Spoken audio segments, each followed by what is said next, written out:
Salut à toutes et tous, c'est Yacine Scali et bienvenue dans la tête d'un CEO, le podcast qui vous inspire à entreprendre. Je vous propose tous les lundis une conversation authentique avec des entrepreneurs et des figures hyper inspirantes pour, je l'espère, vous permettre à votre tour de réaliser tous vos projets et impacter notre société positivement. N'hésitez pas à vous abonner au podcast et nous dire ce que vous en pensez en commentaire. Sans plus attendre, je vous souhaite un excellent épisode. Salut tout le monde, bienvenue dans ce nouvel épisode dans la tête d'un CEO. Et aujourd'hui, j'ai le plaisir et l'honneur d'être reçu et non pas de recevoir Scott Gordon de chez Card. Salut Scott. Salut Yacine, bienvenue. Salam alaikum, j'ai envie de dire. Alaikum salam. Bon, on va quand même expliquer, mais j'ai quand même envie que tu nous parles un petit peu de tes origines, premièrement. Donc Scott Gordon, blond aux yeux bleus. Exactement. Où as-tu grandi? Franco-américain, mais j'ai eu la chance de grandir et de naître à Marrakech. Et donc j'ai passé 18 ans au Maroc jusqu'à mon bac. Ok. Et du coup, qu'est-ce que tu fais aujourd'hui? Parle-nous un petit peu de tout ça. Eh ben écoute, t'es pas dans mes locaux pour rien. Tu vois les missions placardées là derrière toi. Je suis l'heureux fondateur et CEO de Card, la première néobanque pour adolescents en France. Ok, c'est quoi Card, si tu veux développer un tout petit peu Absolument. Notre mission, c'est d'aider les prochaines générations à mieux gérer leur argent. On est parti de ce constat-là avec mon fondateur il y a un peu plus de 2 ans. On s'est retrouvé sur un point commun et un problème qu'on a eu pendant notre enfance. Moi, je suis fils de professeur, lui est fils de banquier.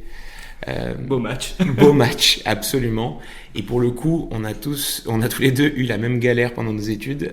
C'était la galère de l'argent. Forcément, tu découvres le découvert en arrivant à Paris, et l'autorisation de découvert, puis le dépassement de découvert, et tu rentres dans ce cercle vicieux pendant les 4-5 ans de tes études, et tu t'en sors à peu près jamais, et tu finis par le rembourser un jour ou l'autre. Ça t'a coûté des agios. Sauf si tu deviens entrepreneur entre-temps. Ouais, exactement. Et en fait, tout ça pour dire que on est parti d'un constat que l'argent et la gestion de l'argent, c'est un problème qui touche une part de la population beaucoup plus importante aujourd'hui en France. Pour donner 2-3 chiffres, mais tu as 60% de la population qui est en dépassement d'autorisation de découvert au moins une fois par an, et un quart de la population qui est en dépassement au moins une fois par mois. Donc un gros problème, et quand tu identifies ce problème, tu te rends compte qu'il y a 3 éléments clés. Le premier, c'est... je suis bien placé pour le savoir étant fils de professeur, mais on n'apprend pas la gestion financière sur les bancs de l'école. C'est pas le rôle de l'éducation nationale, malheureusement. On en parle assez peu au sein des familles. C'est souvent un sujet qui est tabou. 3, la plupart du temps, on attend 18 ans pour ouvrir un compte en banque. C'est déjà trop tard vu qu'on est un adulte et on est dans la vie quand même active, même si on est étudiant, pour la plupart. Et 3, en fait, tu te rends compte que les banques traditionnelles n'ont jamais adressé cette cible. Elles n'ont jamais proposé de services bancaires à destination des adolescents. Celles qui le font, c'est souvent une transposition directe de leurs produits destinés aux adultes en changeant 2-3 couleurs et 2-3 logos. Mais en aucun cas, est-ce que c'est un produit fait pour les adolescents. Et donc, ouais, vas-y, non, je t'en prie. Et donc, concrètement, nous, on s'est dit que le premier point de départ, c'est au-delà des concepts un peu théoriques de la gestion financière, c'est que savoir gérer un budget et être confortable avec la gestion financière, ça requiert de la pratique, et on est persuadé que cette pratique doit arriver dès l'adolescence et dès l'enfance. Okay. Et c'est pour ça que chez Card, on propose une solution de paiement, une carte de paiement pour les familles, où grosso modo, tu vas avoir pour l'adolescent une carte Mastercard où il va pouvoir payer partout, en ligne, en magasin. Cette carte, elle est reliée à un compte sur son application où il va pouvoir gérer tout son argent, gérer son budget, avoir toutes les dépenses en temps réel, et puis surtout commencer à se familiariser avec l'épargne en créant des sous-comptes pour économiser. Et côté parents, bien sûr, on va avoir une app pour lui permettre de contrôler, avoir une espèce de tour de contrôle, un peu de supervision sur les dépenses de son enfant et bien entendu de dématérialiser, digitaliser l'argent où il va pouvoir en un clic lui envoyer de l'argent instantanément, de façon régulière, etc. Donc vraiment de la digitalisation de l'argent de poche sur ce créneau. Ok, donc si je comprends bien l'approche, elle est aussi très éducative en fait. Ouais, absolument. C'est très important aujourd'hui. Enfin, si tu veux te préparer, préparer au mieux ton envol, une fois tes 18 ans, il faut que tu comprennes comment ça marche l'argent. Et aujourd'hui, c'est compliqué. Je sais pas si tu te rappelles de ta première fiche d'impôt. Moi, je sais pas si elle est encore arrivée. Elle est peut-être pas encore arrivée, mais en tout cas, moi, j'en ai eu des cauchemars. La même chose pour à peu près tout qui est lié à la finance et à l'argent. C'est quelque chose de compliqué et ça vient pas tout seul. Encore une fois, on te l'apprend pas pendant ton enfance. Et donc, nous, justement, chez Card, c'est te donner un petit peu ces outils et cette préparation à justement la compréhension de la finance. Après, on le fait à la sauce Card. C'est cool, c'est fun. Ouais. T'as un tone of voice qui est parfaitement adapté à cette cible. Donc on essaie de rendre un peu la finance cool et ludique. La cible, redis-moi, c'est quel âge ? 10-18. Et on a une moyenne d'âge aujourd'hui, on a un peu plus de 50 000 porteurs de cartes. Et la moyenne d'âge est autour des 14 ans. D'accord, ok. Je pense qu'on a plein de choses à dire, mais avant, on a quand même besoin de comprendre. Tu me dis que tu es fils de prof, que tu as grandi au Maroc, on a fait le gros jump directement dans Card. Il s'est passé plein de choses. Est-ce que tu peux me parler justement, premièrement, qu'est-ce qui s'est passé ? Donc à tes 18 ans, tu as quitté le Maroc. Qu'est-ce qui s'est passé jusqu'à présent ? Bien sûr. Donc 18 ans, je quitte le Maroc, comme à peu près, il y a des écoles de très grande qualité au Maroc, un peu moins sur les éducations supérieures, sur l'éducation supérieure. Et donc comme pour beaucoup de Marocains et de pieds noirs qui ont vécu là-bas, tu t'en vas soit en France, soit au Canada, soit aux États-Unis. Moi j'ai choisi la France, j'ai fait 3 ans d'école hôtelière à Paris, puis je me suis envolé à Dubaï pour bosser pendant un an et demi en tant que revenu manager. Donc ça c'est de l'optimisation du pricing des chambres. Chez Accor, exactement. Exactement. Attends, je veux bien que tu développes parce qu'en plus il me semble que c'est un élément assez important. Tu peux me parler de ton poste là-bas justement, est-ce que tu as découvert en fait justement ? Absolument. Et écoute, donc en gros je suis arrivé revenu manager. Donc le rôle d'un revenu manager c'est de pricer de façon optimale le prix des chambres en fonction de l'offre et la demande. Donc quand tu as beaucoup de demandes, forcément tu prices le plus haut possible et tu essaies de trouver un peu ce sweet spot. Désolé pour l'anglicisme, je vais en faire pas mal dans ce podcast, mais je pense que nos auditeurs vont comprendre. Mais c'est d'optimiser réellement le revenu de tes chambres d'hôtel. Et au bout d'un certain moment, pendant mon temps chez Accor, on m'a demandé de réfléchir à de l'optimisation du revenu des restaurants en essayant d'appliquer les techniques liées à l'hébergement. C'est là où je me suis rendu compte que c'était très compliqué à faire. Déjà, les techniques, c'est quoi ? C'est-à-dire que tu analyses les heures creuses et tu vas brader et versus sur des heures pleines où ce sera Exactement, c'est un très bon exemple. Alors, aujourd'hui, on le fait vraiment en heures. Tu as des super boîtes qui se sont lancées justement sur ce créneau. Mais avant, c'était plutôt en termes de période. Donc, tu sais que tu vas avoir une convention, un salon. Mécaniquement, la demande va être là et donc l'offre va être pricée plus cher. Et donc, on m'a demandé de réfléchir à ça sur l'optimisation du revenu des restaurants en essayant d'appliquer justement ces techniques-là.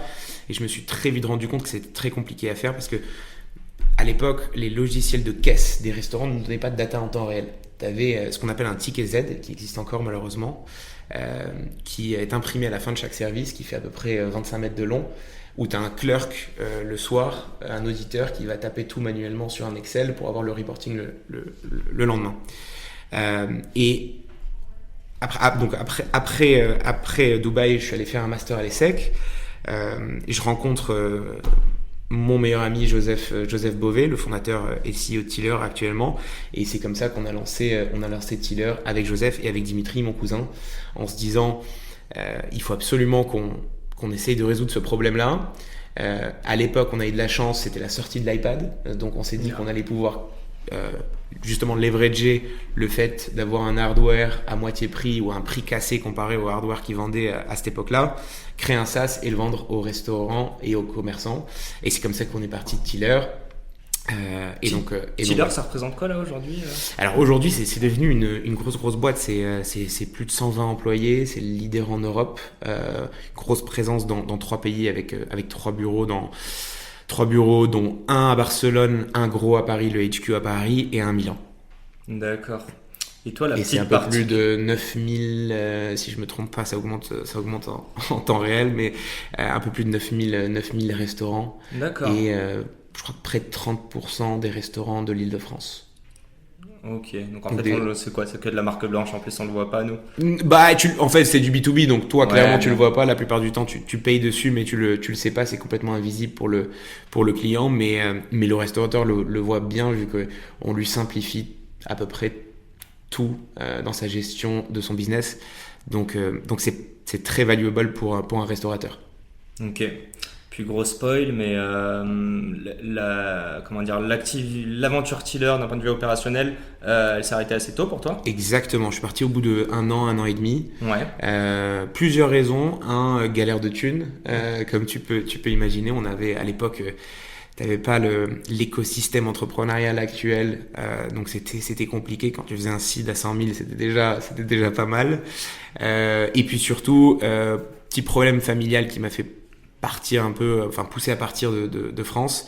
Et là, j'ai rejoint le groupe Accor à Singapour pour bosser sur une acquisition. Et l'idée, c'était de venir compléter le portefeuille du luxe du groupe Accor en faisant une acquisition. Pourquoi Singapour? Pour être au plus près du pipeline et du développement hôtelier, et d'être au plus près de la compétition où tout le luxe se fait forcément beaucoup en Asie. C'était Asie, c'est ça? Absolument. Et au final, rien à voir, on a acheté un groupe canadien qui s'appelle FRHI. Et mon rôle, c'était moins sur le côté financier, mais c'était plutôt sur l'intégration du portefeuille de marque et comment on allait faire coexister les deux organisations ensemble. Et c'était une expérience formidable. Vivre à Singapour, c'était absolument génial.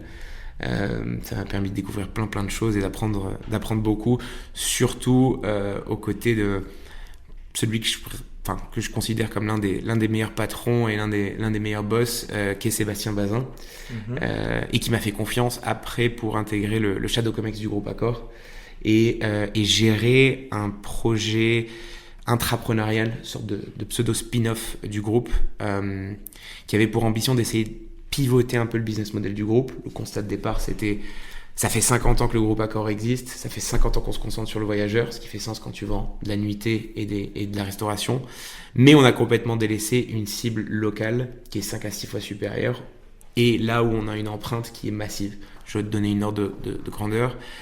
Il y a plus d'enseignes Accor que de bureaux de poste dans Paris. Donc tu as un maillage absolument formidable, et l'idée d'Accor Local, c'était de développer une application à destination des riverains du quartier pour pouvoir bénéficier des services de l'hôtel. Ta piscine, ta salle de gym pendant 1 heure, tes salles de réunion, avoir un concierge pour déposer tes colis, venir les chercher, le tout ouvert 24 heures sur 24, 7 jours sur 7. Ce qui est rare en France, mis à part la police et les hôpitaux. Mais donc ça, c'était vraiment un gros changement dans le groupe, parce que en France et en Europe particulièrement, tu rentres jamais dans un hôtel. Clairement, si tu y dors pas, tu y rentres jamais, sauf si tu as vraiment envie de faire pipi. Et les aussi, hôteliers français vont pas t'aimer là. Non, mais c'est vrai, et c'est pas de la faute des clients. C'est la première chose qu'on te demandait et qu'on te demande très souvent, c'est quel est ton numéro de chambre. Or, c'est un lieu de vie formidable, un hôtel. Et donc l'idée d'Accor Local, c'était justement d'accueillir et de proposer des services aux riverains et aux habitants du quartier qui vivent près d'un hôtel Accor. Juste, on fait t'as passé combien de temps pas à Dubaï, pardon, à Singapour, et ensuite t'as quitté directement pour rejoindre, et ça c'était à Londres, l'entrepreneuriat? Non, c'était à Paris. C'était à Paris. Ouais. Mais il y a Londres. Hein? Il y a Londres après, non? Non, il n'y a pas Londres. Il y a eu des voyages à Londres. Ok, d'accord. Alors c'est peut-être moi qui me suis trompé. Il n'y a pas eu de Londres. 2 ans à Singapour et un peu plus d'1 an et demi à Paris. Donc là, t'avais quel âge, rappelle-moi? Alors, je suis très mauvais avec les dates. Donne-nous une tranche. J'avais 25 ans quand j'ai rejoint le groupe. et j'ai quitté quand j'en avais 28. À 28, donc à ce moment où tu quittes, il me semble que tu es déjà à un board. Alors, j'étais dans le Shadow Comex du groupe Accor, et qui était une expérience assez incroyable. Pour ceux qui n'ont jamais entendu parler du Shadow Comex, c'est une espèce de baby Comex, où l'idée de Sébastien Bazin, c'était de se dire, à cette époque-là, le groupe est en train de se faire disrupter par plein d'acteurs. Ces gars-là, ils ont tous un point en commun. Quand je dis ces acteurs, c'est des Airbnb, les Booking.com, les Expedia. Ils ont tous un point en commun, ils ont tous moins de 35 ans, ils sont tous partis d'une feuille blanche, ils ont mis la tech au centre de tout ce qu'ils faisaient, alors que, et surtout, ils ont une puissance et un rayonnement planétaire quasi instantané, vu que la tech permet de scaler instantanément leurs services. Or, le groupe Accor, toutes les décisions étaient prises par en moyenne des gars de 60-65 ans. La tech était archaïque comme beaucoup de groupes du CAC 40 aujourd'hui, forcément parce qu'elle repose sur des fondations sur un socle techno qui a été créé dans les années 60-70.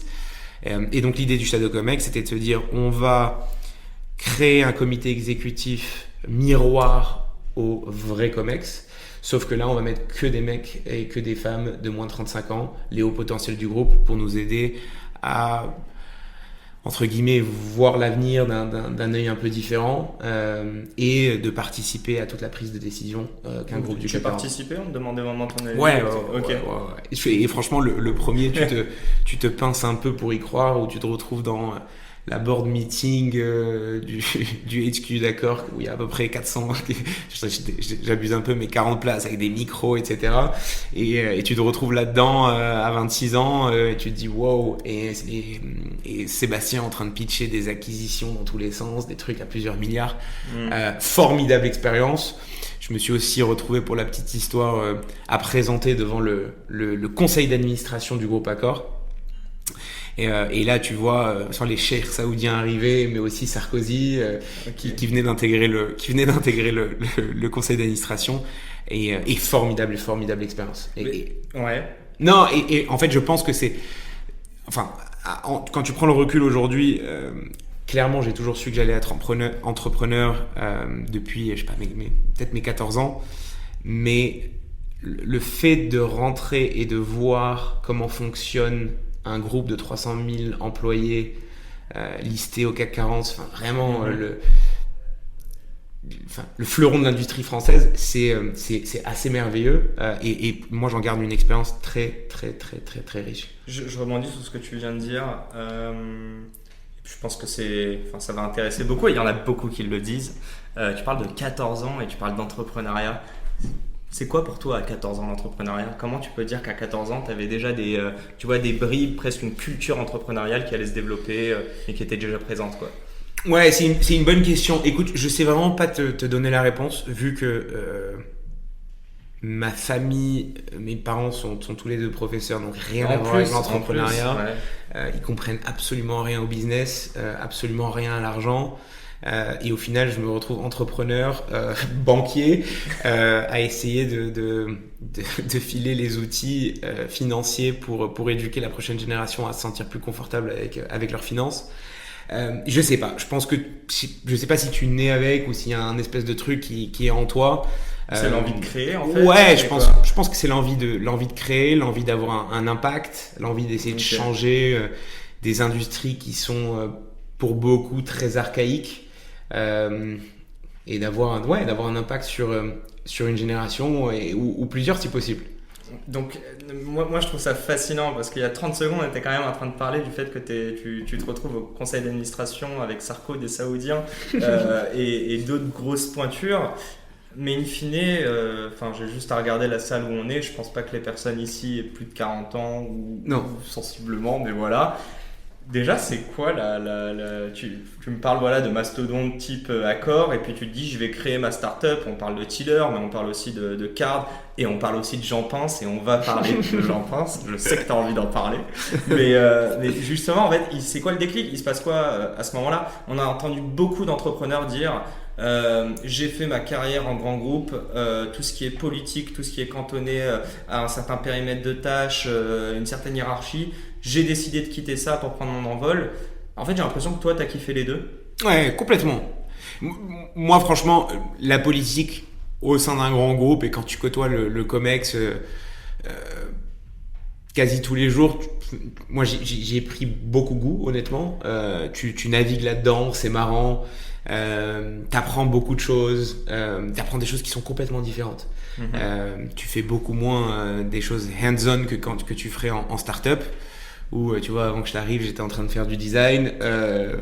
Tu touches à tout en startup versus quand dans un gros groupe, t'es plutôt cantonné à une tâche et faire beaucoup de presse et de choses comme ça. Je pense que c'est vraiment le côté. Tu te réveilles le matin et t'as envie de. Tu vois, autant il y a rien de plus dur que d'être entrepreneur et que de monter une boîte. C'est compliqué, ça c'est sûr, tu stresses, tu dors très souvent mal parce qu'il y a toujours des problèmes et c'est vraiment une montagne russe d'émotions. Autant le lundi tu peux avoir envie de tout lâcher, autant le mardi tu vas avoir une bonne nouvelle et t'es comme un fou. Mais je pense que c'est excitant en fait, il y a rien de plus excitant que d'entreprendre. Il y a rien de plus excitant de se lever le matin que de dire que tu emploies 25 personnes, que tu fasses kiffer 25 personnes in fine, enfin que tu essayes de les faire kiffer au maximum, et surtout d'essayer d'amener à bien ta vision qui peut avoir un impact extrêmement fort sur beaucoup de personnes. Je pense que c'est ça qui me drive au jour le jour. Et c'est pour ça que je serai toujours entrepreneur. Ok, bon, en tout cas pour le moment, tu as l'air de suivre ta ligne. Mais parlons de Jean Pince. Qu'est-ce que c'est que Jean Pince ? Ça, c'est le petit aparté, mais qui est très intéressante pour moi. Ouais, écoute, Jean Pince, ça c'est encore dans la lignée d'entreprendre. Je suis un fan de gastronomie. Et avec un copain, il y a 4-5 ans, on s'est dit que le homard c'est délicieux, mais c'est très très cher, et on s'est dit qu'il y avait une opportunité pour essayer de démocratiser. Mais combien de mecs bourrés ont eu cette conversation? Ouais, et pour le coup on était même pas bourrés, on mangeait un homard je sais plus où. Dans une brasserie, et on s'est dit que c'était vraiment délicieux mais que c'était extrêmement cher, et on s'est dit qu'il y avait sûrement moyen de démocratiser ce produit de luxe, et on s'est dit qu'on allait lancer un fast food de homard, et c'est comme ça qu'est partie l'idée de Jean Pince, où en fait on a trouvé le moins cher possible, c'est du homard canadien qui est donc surgelé, qui est forcément moins bon que notre homard breton, mais qui est relativement quand même succulent. Et donc on est parti de ce constat-là et on a ouvert un petit resto qui s'appelle Jean Pince. Très beau choix de branding. Hein. Ouais, c'est un peu ma fierté. Et on a ouvert ça à Bordeaux, parce que c'était bien trop cher d'ouvrir un resto à Paris. On n'avait pas les moyens de le faire, et donc on a levé un peu de fonds auprès de potes, et on a ouvert ça à Bordeaux, et c'était un carton absolu. On a ouvert un tout petit resto, un petit peu plus grand, mais un peu à la Dumbo à Paris, où c'est vraiment fast food like, tu manges sur un bar, tu picoles un petit coup, tu bois un petit truc, et tu manges des rolls de lobster qui étaient hyper bons. Je sens que t'as de la nostalgie dans tes yeux là.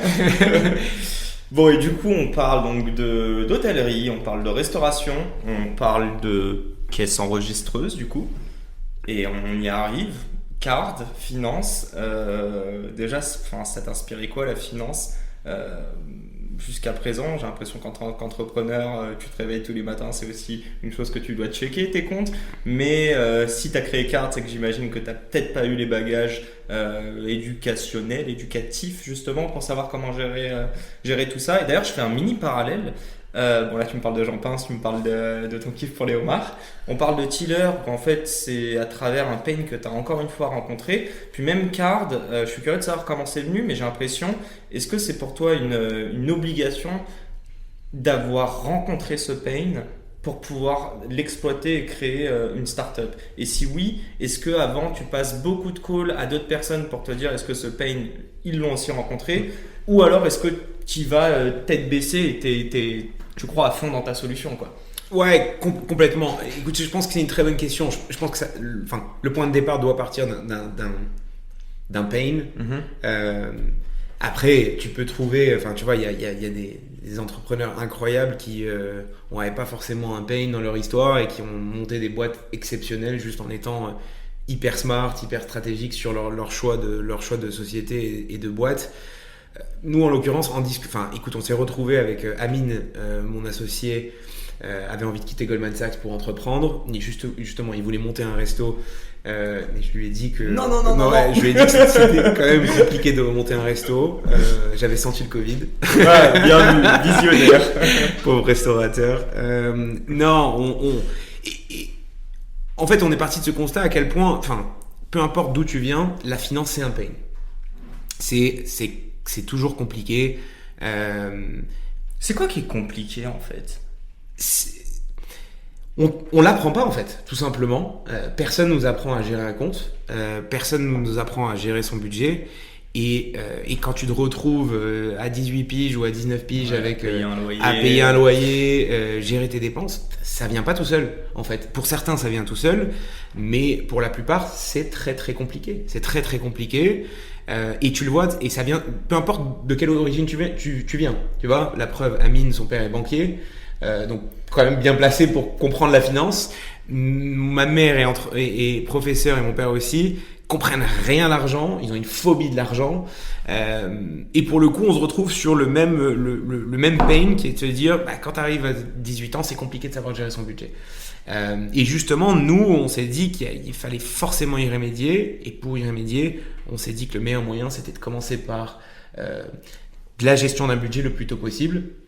Et puis après, écoute, nous à cette époque-là, quand on a commencé à réfléchir à ça, on était forcément utilisateurs de Revolut, N26, qui sont des produits excellents d'un point de vue expérience utilisateur, instantanéité, transparence des prix, etc. Mais on n'était pas complet. Ouais, tu te dis, c'est pas non plus waouh quoi. Non, c'est extrêmement efficace, mais je le vois comme si les banques traditionnelles françaises, si elles avaient mieux négocié le virage technologique il y a une dizaine d'années, je pense que c'est un produit comme ça qu'elles devraient avoir aujourd'hui.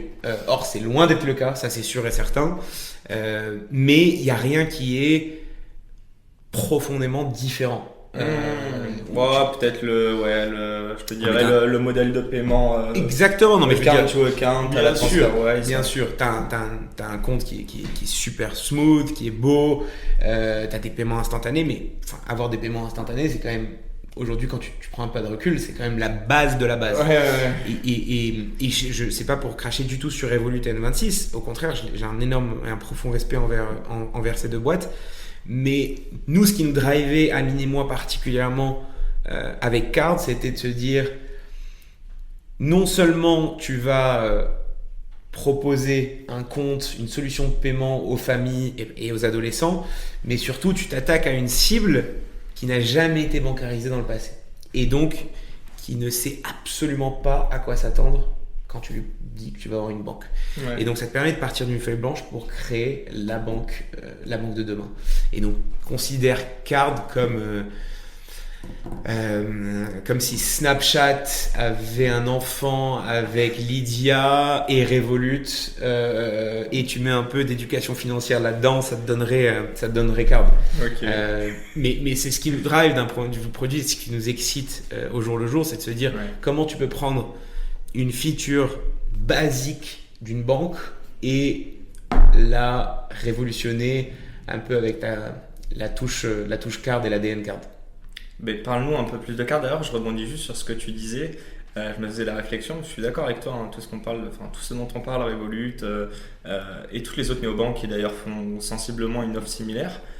Mais mine de rien, lorsqu'ils sont arrivés, on était quand même tous choqués. Et je pense qu'aujourd'hui, on se dit, oh, c'est pas si ouf, parce qu'ils ont réussi à changer entre guillemets nos pratiques. Et donc du coup, ça me fait ma petite intro. Card, bon déjà tu me disais si tu veux nous refaire déjà ça a été créé quand? Aujourd'hui c'est 50 000 users. Si tu veux me parler un tout petit peu des levées de fonds et puis après on va juste rentrer un petit peu plus dans le public, dans le produit. C'est quand même le moment de faire ta promo. Donc go for it. Écoute, on a officiellement incorporé la boîte en décembre 2018. On avait commencé à forcément bosser un peu sur le projet quelques mois auparavant.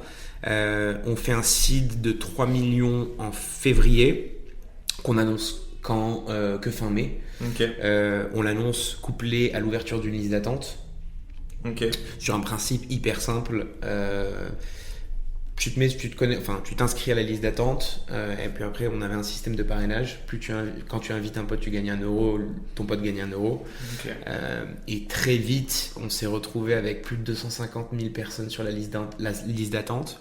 Là, on a un effet wow. Il y a un intérêt. Ouais, il y a un intérêt. Il est clair et net. Il y a un intérêt. Pendant quelques mois pendant l'été, on lance un MVP. Vraiment basique du produit en bêta avec quelques utilisateurs. Pas de carte physique, juste une app. Si, il y avait quand même une carte physique, mais qui n'était pas vraiment la vraie carte, qui était une carte. Il n'y avait pas le beau logo encore. Ouais, il n'y avait pas le beau logo. Et à partir de septembre, on lance officiellement et donc la commercialisation au grand public. Et là, on passe de 0 à 40 000 users en quelques mois. Okay. Croissance assez incroyable sur un modèle gratuit. C'était en fait, on a lancé gratuitement au début pour 2 raisons. C'est que aujourd'hui, tu disais à quel point c'est devenu une pseudo-commodité d'avoir un Revoluto N26, surtout pour notre génération.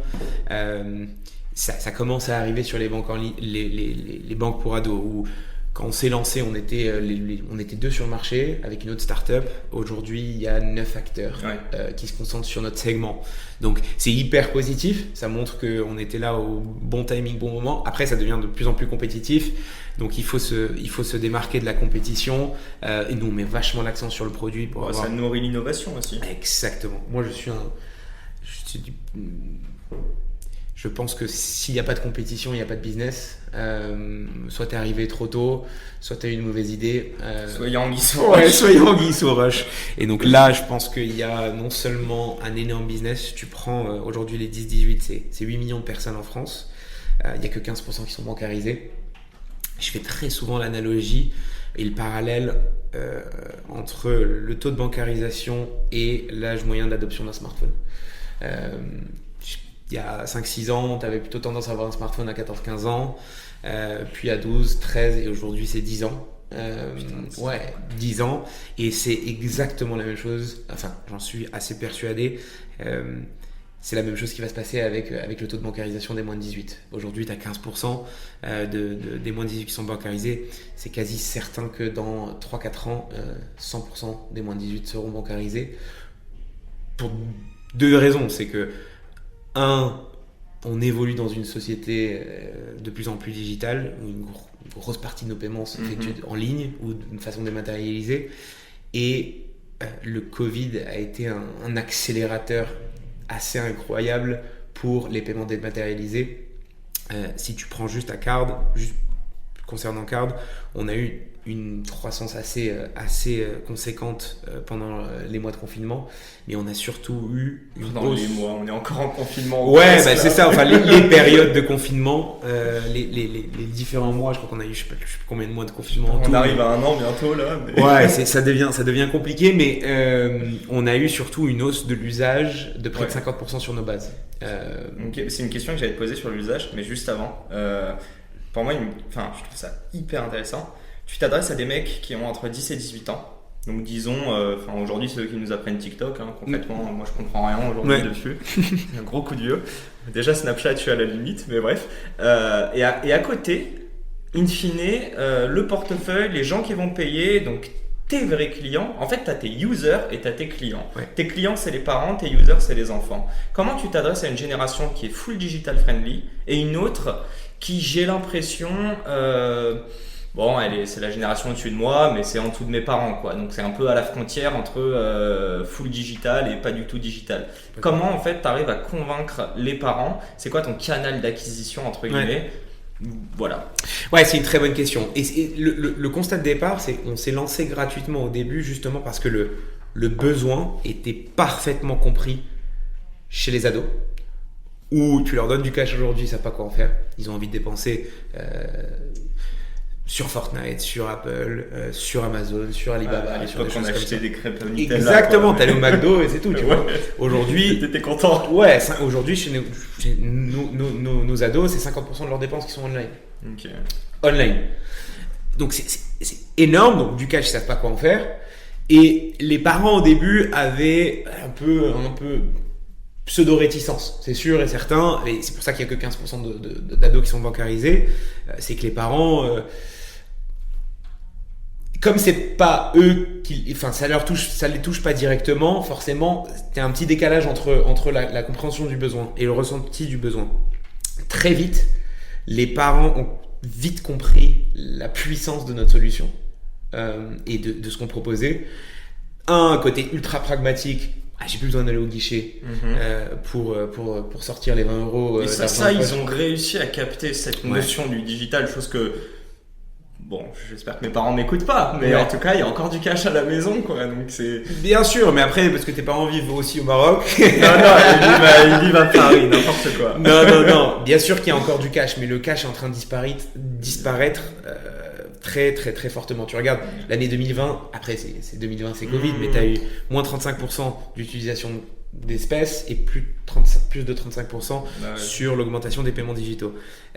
Donc ils ont pris le virage. Donc ils ont pris le virage pour deux raisons. C'est que, la disparition du cash, facilité de pouvoir envoyer en un clic de l'argent sur carte, et puis surtout de pouvoir contrôler, et c'est beaucoup plus safe. Le cash, ça se perd, c'est pas clean. Donc d'avoir ce contrôle et cet overview complet des dépenses de leurs ados. Et puis surtout, du côté bien fait sur la gestion d'un budget, d'apprendre à économiser, de commencer un discours justement par rapport à l'argent, de te dire, écoute, tu as dépensé un petit peu plus aujourd'hui, un petit peu plus sur la restauration par rapport à ton budget. Et voilà, ça nourrit un peu une discussion qui est hyper saine au sein des familles et qui est, je le pense, et les clients en témoignent, très très importante aujourd'hui. Top, merci. Et je pense que j'ai deux petites dernières questions. La première, c'est tes users, tes 10-18 ans. Alors, je ne sais pas si l'objectif, c'est de les garder le plus souvent sur l'app.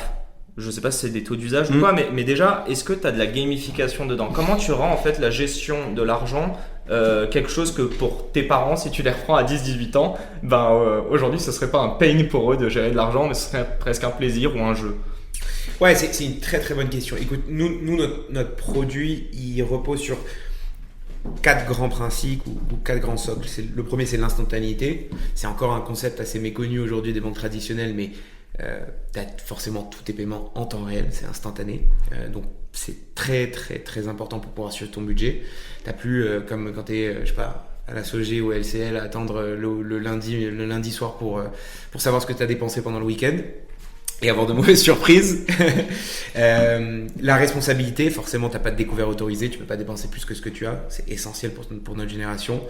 Personnalisation, ça va de la carte que tu vas pouvoir choisir tes 3 couleurs, silver, black, rose, et puis surtout écrire ce que tu veux dessus, en emoji, un peu ton style, etc. Donc ça marche très très bien et ça a été un vecteur d'acquisition organique pour nous. Tu les vois, je sais pas s'ils se prennent en photo avec sur les réseaux. Ouais, c'est ça. Il y a un truc un peu viral. Ça a été un vecteur de croissance incroyable parce que on a fait exprès de pas mettre d'infos confidentielles sur le devant de la carte. Et donc toutes les infos confid, elles sont derrière, mais justement tu avais tous nos users au début quand ils recevaient la carte, il n'y a rien de plus symbolique qu'une carte. Tu te rappelles très bien de ta carte. Ta première, moi je me rappelle très bien, elle ressemblait à carte de bibliothèque, tu vois, mais c'était une Monéo, mais c'est quelque chose de dingue. C'est comme, ton premier vélo ou un truc comme ça, ou ton premier smartphone. Moi je m'en souviens, et t'as vraiment l'impression de grandir, etc. Donc la carte, hyper important. Et la personnalisation, elle va se transformer aussi au sein de l'application. L'idée de demain, c'est que si j'ouvre mon application à tes côtés, elles ne vont pas se ressembler. Parce que justement, on t'envoie des recommandations en fonction de tes dépenses, en fonction de ton épargne et tes économies. Et tout le but et tout notre intérêt, c'est te permettre de faire plus avec moins et donc justement de dépenser plus intelligemment et d'économiser plus intelligemment. Donc je te dis, un exemple qu'on fait, c'est si tu as dépensé moins que la semaine dernière ou que ton budget... poser de l'épargne. Exactement, directement. Et plein de choses comme ça, justement pour mettre en avant le côté épargne, économise intelligemment, dépense plus intelligemment, et regarde tes trucs. Et enfin, le dernier principe, c'est clairement la sécurité. L'argent, c'est hyper sérieux et donc on met le paquet là-dessus pour avoir une app la plus sécure côté parents et côté ado. Tu vas pouvoir bloquer ta carte instantanément, changer ton code PIN, etc. etc. Bon, excellent. Je m'adresse à tous nos auditeurs. Si vous avez des enfants, pensez-y. Pensez à Card. Je vais mettre le petit site pour que vous puissiez visiter. Et la dernière petite question un peu promo, mais c'est quoi le pricing du coup chez Card ?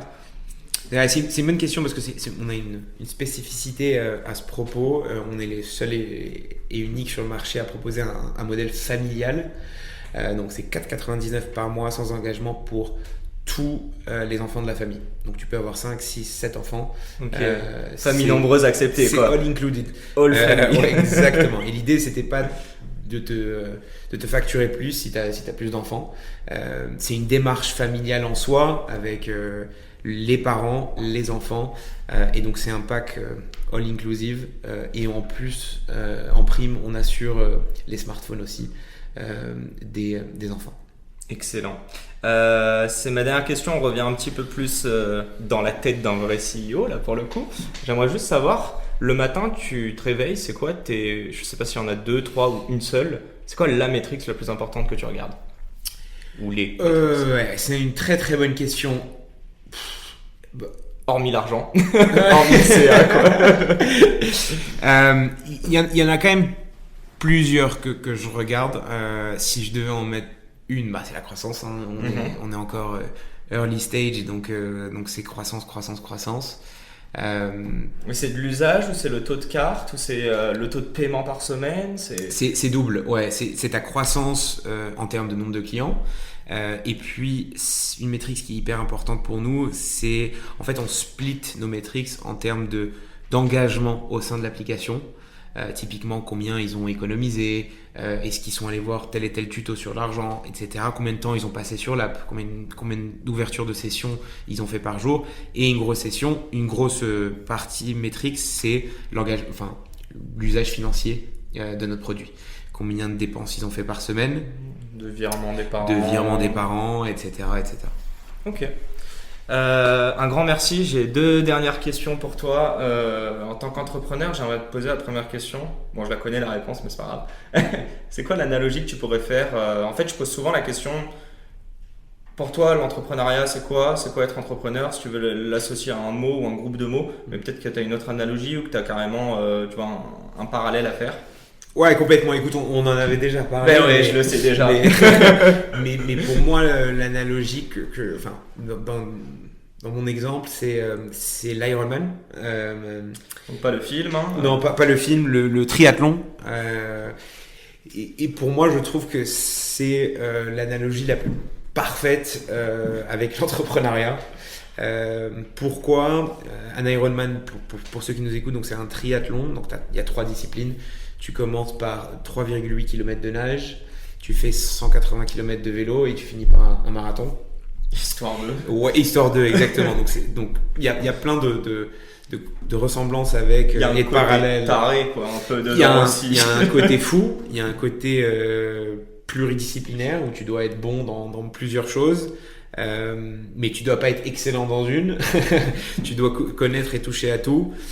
Tu dois être fou parce que tu sacrifies énormément de choses dans ta vie de tous les jours pour y arriver.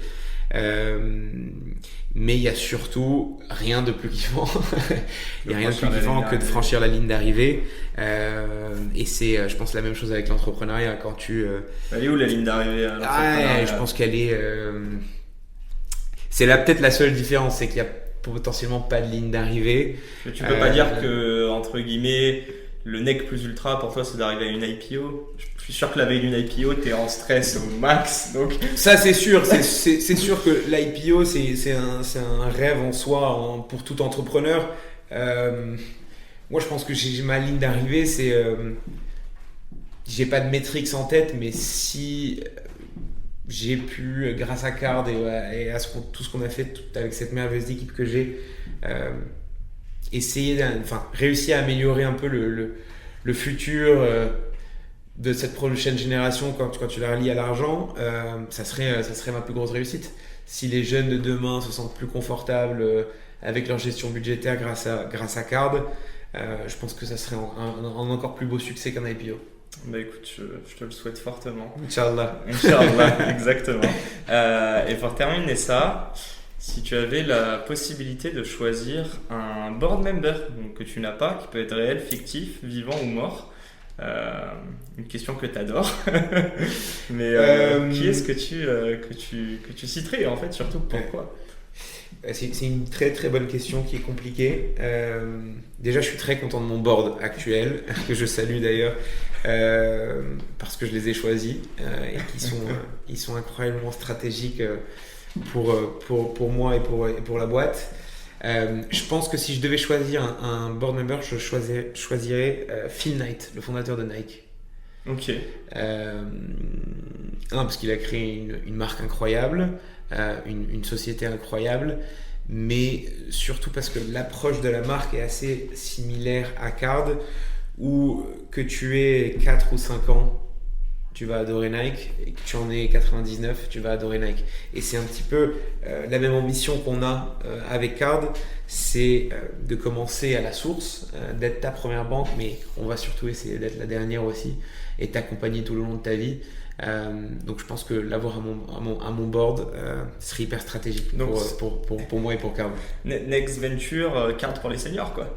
Ouais, alors ça sera la next. Deuxième podcast. On va essayer de faire jeune adulte, plus adulte et après potentiellement senior. Bon, un grand merci en tout cas pour toutes tes réponses. D'ailleurs j'ai complètement oublié de te demander, mais pour alimenter ce super podcast et recevoir quelqu'un d'aussi exceptionnel que toi, qui as-tu en tête? Écoute, on a abordé brièvement l'aventure Tiller, qui est une incroyable aventure, et je pense que la meilleure personne pour t'en parler, ça va être Dimitri, mon cousin. Donc je pense que tu devrais l'inviter dans ton super podcast. Excellent, tout le monde stay tuned, et Dimitri, on s'appelle bientôt. Bon, un grand merci à tous, encore une fois, bonne année à tous, et à dans 2 semaines pour un nouvel épisode. Salut Scott, merci beaucoup. Merci Yacine. Et c'est la fin de cet épisode. Si cet épisode vous a plu, n'hésitez pas à nous soutenir en nous mettant 5 étoiles sur les plateformes, en vous abonnant évidemment et en nous laissant des commentaires. C'est très important et ça fait toujours plaisir. Hâte de vous retrouver la semaine prochaine.